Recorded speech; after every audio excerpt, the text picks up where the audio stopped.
तो जय हिंद साथियों, कैसे हैं आप लोग। लास्ट वीडियो में हमने डिस्कस किया था थॉमस हॉब्स की social contract theory and absolute monarchy theory.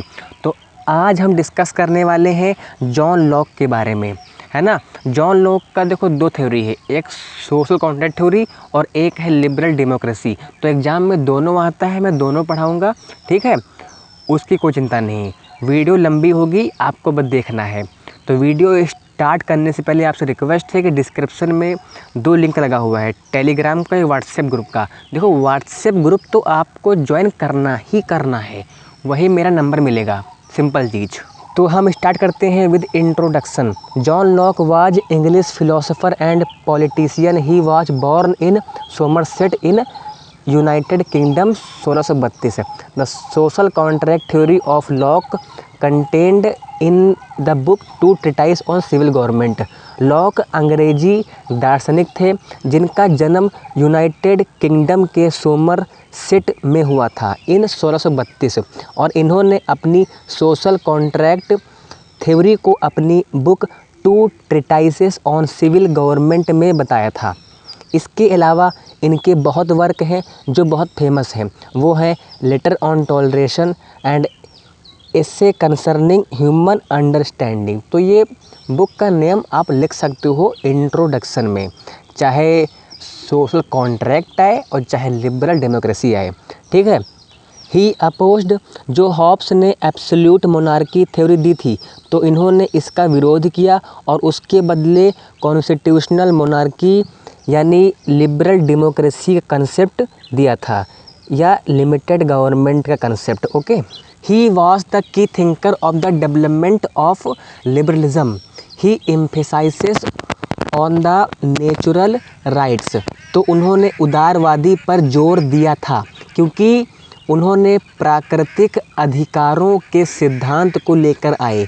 ये जो इन्होंने प्राकृतिक अधिकारों का सिद्धांत दिया है, ये पॉलिटिकल थॉट में इनका सबसे बड़ा कंट्रीब्यूशन माना जाता है। तो John Locke is known for his justification of glorious revolution ऑफ 1688 and as the ideological father of American revolution. 1688 में एक ग्लोरियस रेवोल्यूशन हुआ था, उसके कारण ही इनको जाना जाता है, इसीलिए इनको अमेरिका की क्रांति का एक आइडियोलॉजिकल फादर के रूप में भी जाना जाता है। तो ये बेसिक इंट्रोडक्शन आप लिख सकते हो, किसमें, चाहे सोशल कॉन्ट्रैक्ट थ्योरी आए और चाहे लिबरल डेमोक्रेसी आए। तो ये तो रहा इंट्रो पार्ट। अब देखते हैं लॉक्स स्टेट ऑफ नेचर, कि मनुष्य कैसा था। Lock begin his social contract theory with the description of state of nature. Lock सबसे पहले स्टेट ऑफ नेचर के बारे में बताते हैं। He assume that men are basically decent, orderly and social mindset, है ना, social mindset fellows quite capable of ruling themselves. यानी कि उन्होंने कल्पना की मनुष्य बहुत सभ्य था, व्यवस्थित था और सामाजिक विचारधारा रखने वाला था और खुद पर शासन करने में काफ़ी सक्षम था। मीन्स डिसेंट था, ऑर्डरली था, सोशल माइंडसेट था and quite capable of ruling themselves था। Man is described by Locke, व्यक्ति अपने अहंकार और भय से परे था, क्योंकि हॉब्स के मनुष्य में ईगोइस्टिक था, ये मनुष्य में कोई अहंकार नहीं है। यानी लॉक के मनुष्य में कोई अहंकार नहीं है और हॉब्स के मनुष्य में अहंकार था। अगर मैं बताऊं एक लाइन में, तो हॉब्स का मनुष्य बहुत ही ख़राब था और लॉक का मनुष्य बहुत अच्छा था, सिंपल समझो। People lived happy and innocent life, मनुष्य बहुत शांतिपूर्ण जीवन जीता था। They were equal and free, वो सब बराबर थे। No one dependent upon others the will of the other man, यानी कि वो अपनी इच्छाओं के लिए एक दूसरे पर डिपेंडेंट नहीं थे। Each was free to dispose of his profession and life as he thought. तो उसी तरीके से वो ज़िंदगी जीता था जैसा वो जीना चाहता था। Locke identified the law of nature with the law of reason, क्योंकि उनका मानना था कि मनुष्य को लॉ ऑफ रीजन के हिसाब से चलना चाहिए। उनका मानना था कि जब ईश्वर ने मनुष्य को धरती पर भेजा तो एक रीजन दिया। देखो यहाँ पर रीजन का मतलब है विवेक दिया, ताकि वो रीजन उसे गाइड कर सके। भाई जानवर और मनुष्य में यही तो अंतर है। मनुष्य में रीजन होता है यानी ज्ञान होता है ना, लेकिन जानवरों में नहीं होता है। इसीलिए लॉक कहते हैं, Locke identified law of nature with the law of reason.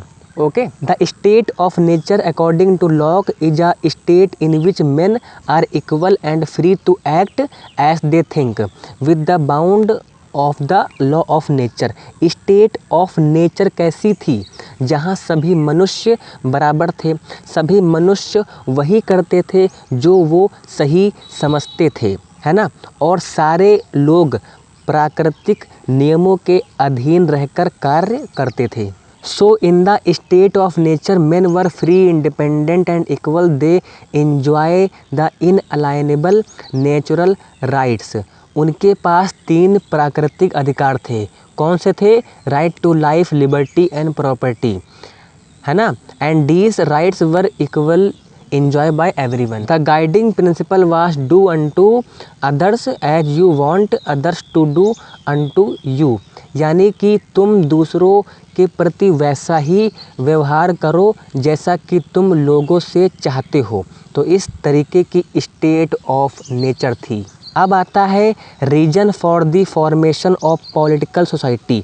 तो क्या कारण था कि लोगों ने पॉलिटिकल सोसाइटी का निर्माण करना चाहा? भाई स्टेट ऑफ नेचर अच्छी थी, प्राकृतिक नियम भी थे, प्राकृतिक अधिकार भी थे, तो लोगों ने समझौता क्यों किया? क्या कारण था? The question naturally arises that if the state of nature were good and blissful then why should men could themselves under the authority and formed the political community. अगर स्टेट ऑफ नेचर अच्छा था, good था, तो why should to मनुष्य इसे क्यों खराब कहा और राजनीतिक समाज बनाया और उसके अंतर्गत अपने को क्यों रखा? So there were some difficulties in the state of nature. कुछ डिफ़िकल्टीज़ थी। ये जो प्राकृतिक नियम थे, लॉ ऑफ नेचर, जो मनुष्य के लिए बाधित थे। There was no recognised definition of natural law. Natural law की कोई भी परिभाषा नहीं थी। तो people could their own interpretation. तो लोग अपने मन से उसको परिभाषित करते थे, जिससे लोगों में संघर्ष होता था, डिस्प्यूट होता था। There was no authority to interpret and there was none to enforce it. प्राकृतिक नियमों को लागू करने वाला भी कोई नहीं था, उसको डिफाइन करने वाला भी कोई नहीं था, और उसका उल्लंघन करने वाले को पनिश करने के लिए भी कोई नहीं था। So in the absence of this authority individual put their own interpretation. मतलब जब कोई अथॉरिटी नहीं है तो लोग अपने अपने तरीके से उनका मतलब निकाला करते थे। And differences of interpretation led to cause dispute, और लोगों में डिस्प्यूट हुए। So the necessity for organising civil society arose, और लोगों को राज्य की आवश्यकता महसूस हुई। तो ये प्रॉब्लम थी। इससे छुटकारा पाने के लिए लोगों ने समझौता किया और स्टेट का निर्माण किया। अब आता है लॉक्स का contract. So people naturally wanted certainty and security to their life, liberty and properties. तो लोग चाहते थे कि उनके तीनों अधिकारों की रक्षा हो जो उनके पास स्टेट ऑफ नेचर में थे। And so they made 2 contract. उन्होंने 2 कॉन्ट्रैक्ट किए, पहला सोशल कॉन्ट्रैक्ट एंड दूसरा political contract. So the social contract was made between the people and themselves. पहला कॉन्ट्रैक्ट लोगों ने आपस में किया and they surrendered only some of their rights, not all the rights. Locke के मनुष्य ने अपने कुछ अधिकारों को सरेंडर किया था, हॉब्स की तरह सारे अधिकारों को सरेंडर नहीं किया था।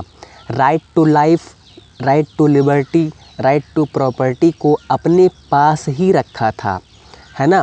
दिया क्या था? दिया था right to interpret the laws and right to enforce the law. यानी कि कौन सा राइट दिया? Right to define the natural law, right to interpret the natural law, right to enforce the natural law, ये दिया था, है ना। इट वॉज लिमिटेड सरेंडर्ड, तो ध्यान रखना लॉ की सरकार लिमिटेड गवर्नमेंट है। लिमिटेड का मतलब हॉब्स के मनुष्य ने सब कुछ सरेंडर किया था, पर लॉक के मनुष्य ने लिमिटेड सरेंडर किया था।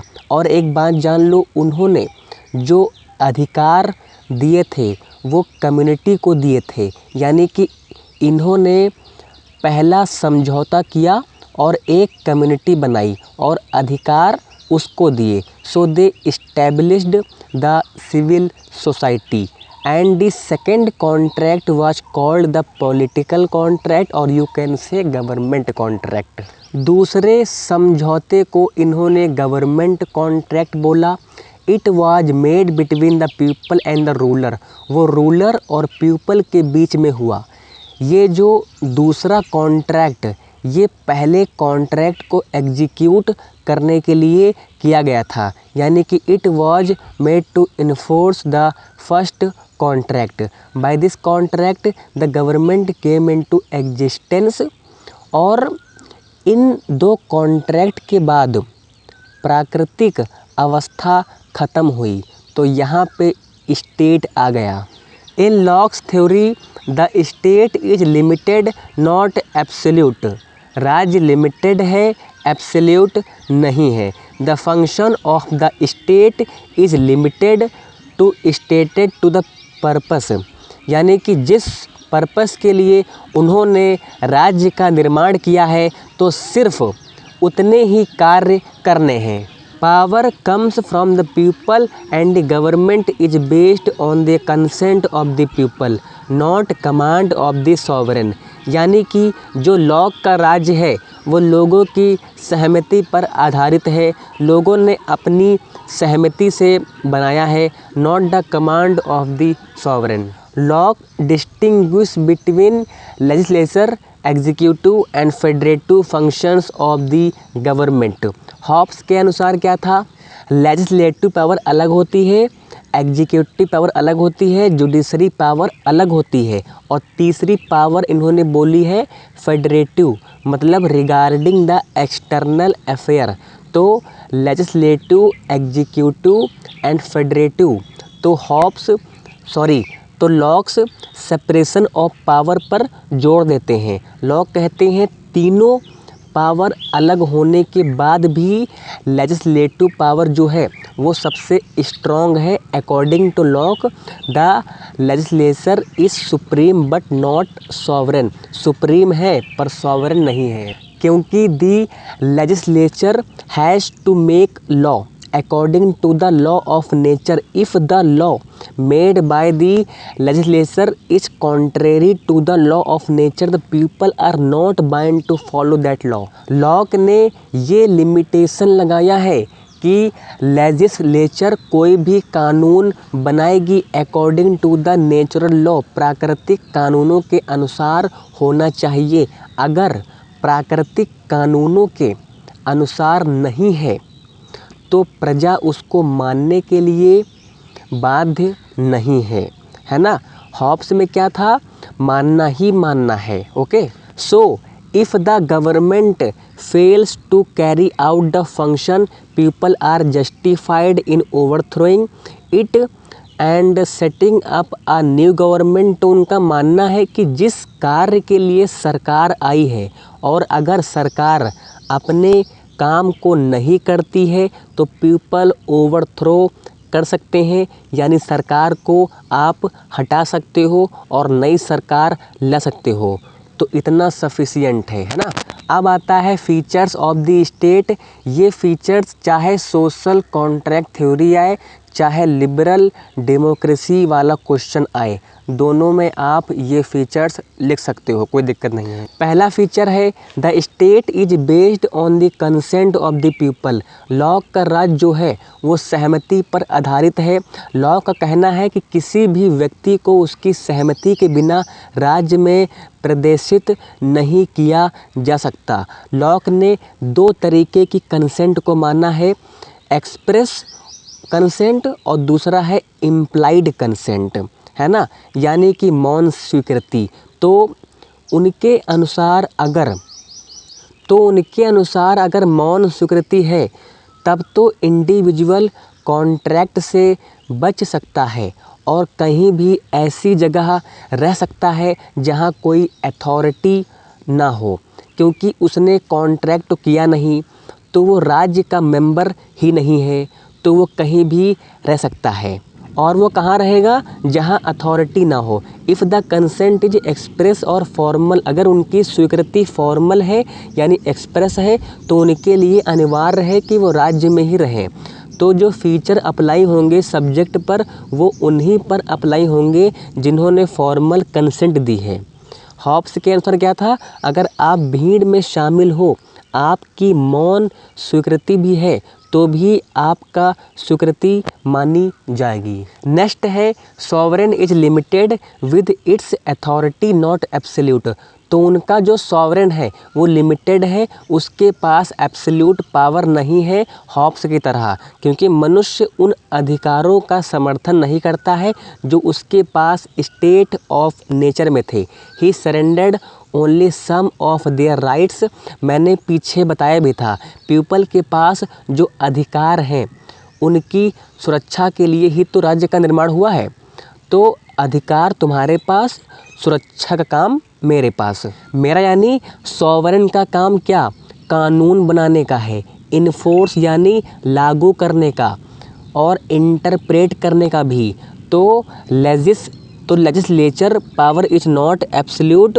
सॉवरेन उतना ही काम करेगा जितना उसके कमिटी को कमिट किया गया है। It can not make laws contrary to the law of nature which is binding on government in the civil society as in the state of nature. कोई भी लॉ ऑफ नेचर के against ना हो, ये restriction लगाया था Locke ने। तो इसीलिए लॉक का सॉवरेन लिमिटेड है, एब्सोल्यूट नहीं है। तो आप लोग अपने वर्ड्स में लिख सकते हो, कोई दिक्कत है बताना, मैं आंसर फ्रेम कर दूंगा, ठीक है। फिर आपका नेक्स्ट है it can not take property by the way of taxation without the consent of people. Hobbes ने क्या कहा था? हॉब्स का सॉवरेन किसी की भी प्रॉपर्टी को उनकी सहमति के बिना यानी कंसेंट के बिना ले सकता था, कोई भी टैक्स लगा सकता था, उसको लोगों की स्वीकृति की ज़रूरत नहीं थी। लेकिन लॉक का कहना है कि लॉक ने इस बात पे जोर दिया है कि राज्य बनाने का पर्पस है कि मनुष्य के अधिकारों को सुरक्षित करना। कौन से right? Right to liberty, right to life, right to property.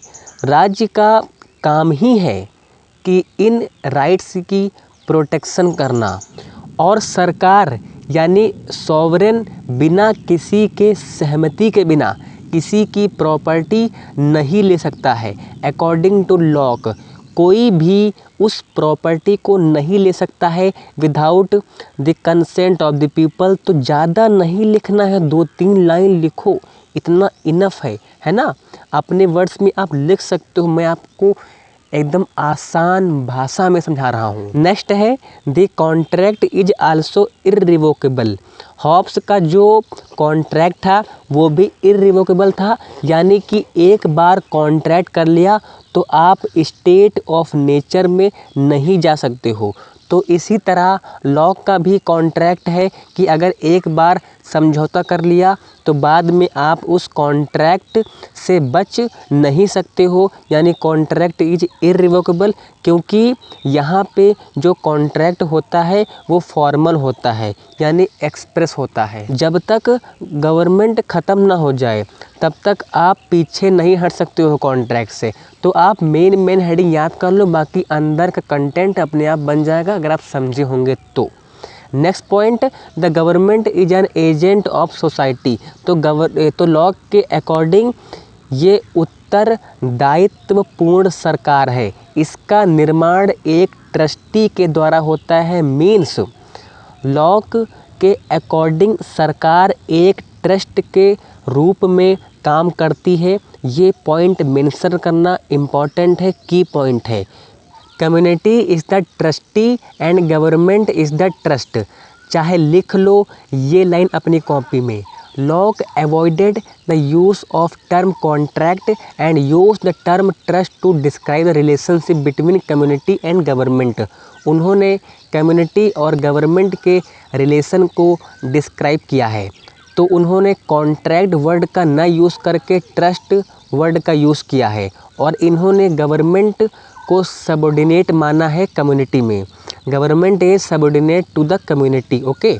और जब तक वो कम्युनिटी भरोसा कायम रखती है तब तक वो रहती है, और जब कम्युनिटी से भरोसा हट जाएगा लोगों का तब क्या होगा, तब उसको हटाया जा सकता है। People have right to revolt, यानी कि जनता को रिवोल्ट यानी विद्रोह करने का हक है। सरकार को रहना है या नहीं रहना है, सरकार बननी है दोबारा कि नहीं बननी है, ये सब कुछ जनता की कंसेंट पे डिपेंड करता है ना। तो इतना सफिशिएंट है, आप लिख सकते हो अपने वर्ड्स में। नेक्स्ट है state is a means not an and, यानी कि लॉ का राज्य एक साधन है, एंड नहीं है। लाइक एरिस्टोटल, साधन किस चीज़ का है?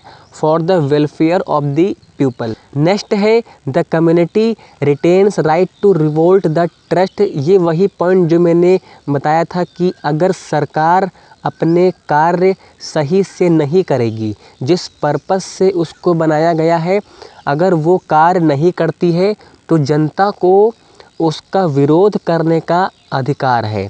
देखो, इसमें से आपको कोई 6 याद रखना है, आंसर बड़ा करने के लिए आप और लिख सकते हो, ठीक है। नेक्स्ट है Locke distinguishes between legislature, executive and federative. ये पॉइंट मैं बता चुका हूँ पीछे कि लॉ के अकॉर्डिंग लेजिस्लेचर अलग है, एग्जीक्यूटिव अलग है, और एग्जीक्यूटिव में ही जुडिशियल फंक्शन इंक्लूड है। और तीसरा है फेडरेटिव। फेडरेटिव किससे रिलेटेड है? ये रिलेटेड है एक्सटर्नल रिलेशन से। फिर लास्ट है Locke pleads for constitutional monarchy और limited government and he supported parliamentary government. ये भी इजी है, आप अपने आप से लिख सकते हो। तो इसमें से आप कोई 6 पॉइंट याद कर लेना, इनफ है। अब बात करते हैं इसकी क्रिटिसिज्म। ये दोनों में आप ले सकते हो, आइदर सोशल कॉन्ट्रैक्ट और लिबरल डेमोक्रेसी में, ठीक है। जो लॉ का स्टेट ऑफ नेचर है ये अनरियलिस्टिक है, अवास्तविक है। There is no historical basis, यानी इतिहास में इस बात का कोई प्रमाण नहीं मिलता है कि इस तरीके की स्टेट ऑफ नेचर थी। इससे छुटकारा पाने के लिए लोगों ने समझौता किया और राज्य का निर्माण किया। According to Locke, man enjoy rights even before the origin of state. It is false. जो लोग इसको क्रिटिसाइज़ करते हैं वो लोग कहते हैं कि लॉक के अनुसार लोग राज्य से पहले भी राइट्स को एंजॉय करते थे, पर ये गलत है। Because rights can not be enjoyed in the absence of state. राज्य के बिना अधिकारों का उपयोग नहीं किया जा सकता है। According to Locke, the consent of the people is the basis of state. Locke ने क्या कहा कि राज्य कंसेंट यानी सहमति से बना है, but it is not fully true.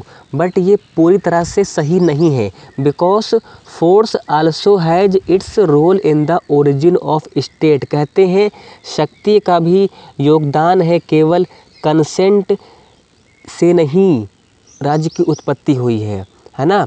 यानी फोर्स से भी शक्ति का भी योगदान है राज्य की उत्पत्ति में। Locke recognise political sovereignty and ignores the legal sovereignty. Locke does not give a clear view of the state of nature and location of sovereignty. Locke ने जो स्टेट ऑफ नेचर के बारे में बताया है बहुत ही क्लियर नहीं बताया है। अगर आप इनकी 2 ट्रीटाइज ऑफ गवर्नमेंट की बुक पढ़ते हो तो कई जगह पर आपको दिखाई देगा कि कॉन्ट्रेरी स्टेटमेंट है ना। His doctrine on property has become inapplicable to the complex society of today. यानी कि इनका जो प्रॉपर्टी का जो कॉन्सेप्ट है ना, वो इनएप्लीकेबल है आज के समय में। तो ये सब क्रिटिसिज्म है, आप लिख सकते हो। अगर हम इम्पोर्टेंस की बात करें तो सबसे पहले इम्पोर्टेंस इन्होंने नेचुरल राइट्स की थ्योरी दी थी। सबसे बड़ा कंट्रीब्यूशन पॉलिटिकल साइंस में इनका यही माना जाता है। लिबरल डेमोक्रेसी, ये सारे चीज़ों की जो कॉन्सेप्ट हैं कहीं ना कहीं हॉब्स से प्रभावित हैं, है ना। He occupies a very significant place in the history of the Western political thought. The Constitution doctrine of constitutional monarchy is a great contribution of Locke to political science. राजनीति विज्ञान में लॉक की theory का बहुत बड़ा योगदान है। Lock gave the theory of natural rights and his idea inspired the framers of American constitution.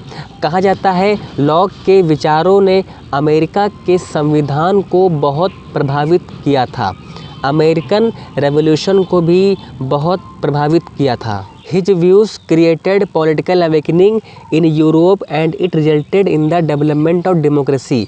ये तो हुई आपकी लॉक की लिबरल डेमोक्रेसी। लिबरल वर्ड का मतलब क्या है? इसका मतलब लॉक का राज कंसेंट पर बेस्ड था।